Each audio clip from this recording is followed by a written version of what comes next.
As the National Housing Corporation celebrates 60 years of existence, Chief Executive Officer Engineer Kenneth Keijuka has expressed concern about the need for partnerships with numerous developers to increase the availability of housing that meets the needs of Uganda, given the country's significant housing deficit. Partnerships are critical, and as National Housing, we're also looking to partner with other developers because, as highlighted, the demand is high, the capacity for the buyers is low.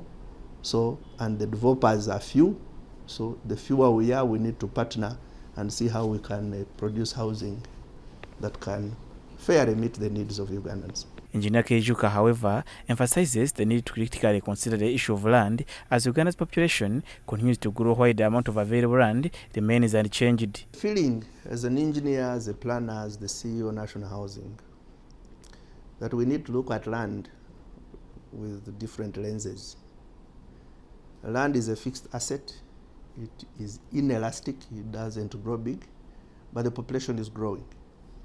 In Uganda's case, we are growing at about 3.4%, and this translates to about 1.5 million Ugandans per year.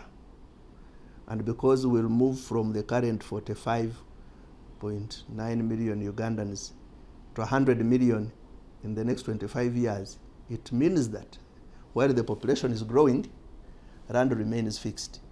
So with respect to housing, we must begin to look at alternative forms of settlement, high density settlement. We must look at the vertical space, and that's when you begin to see condominium development. He advises that people should learn to utilize the available land more effectively through proper planning to accommodate a larger population. The population is growing. In Uganda's case, we are growing at about 3.4%, and this translates to about 1.5 million Ugandans per year. And because we'll move from the current 45.9 million Ugandans to 100 million in the next 25 years, it means that while the population is growing, land remains fixed.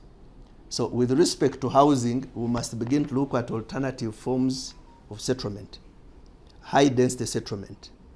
We must look at the vertical space, and that's when you begin to see condominium development.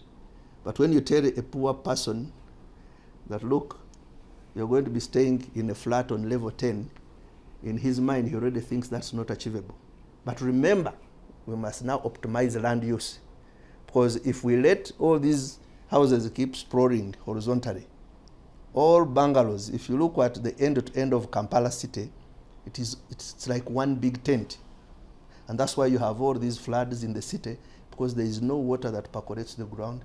All the trees are cut, and ultimately people even begin to build in wetlands because they are trying to find space called land. He revealed that they are working closely with the government to promote land banking, ensuring that the land is set aside for residential development in various cities. We are engaging government as to the physical land on making sure that they do land banking, either through Uganda Land Commission or engaging the local authorities in the cities and municipalities to make sure that land is set aside. The way they set aside land for industrial development, the way they acquire land for, say, seed schools, the way they acquire land for hospitals and health centers, is the same way they need to acquire land that will be used for residential development. And once the developers know that the land has already been provided in a particular city, then you'll see quite a number of them come to that city to do the development. Julius Muhomuza, Church of Uganda Family TV, News at 8.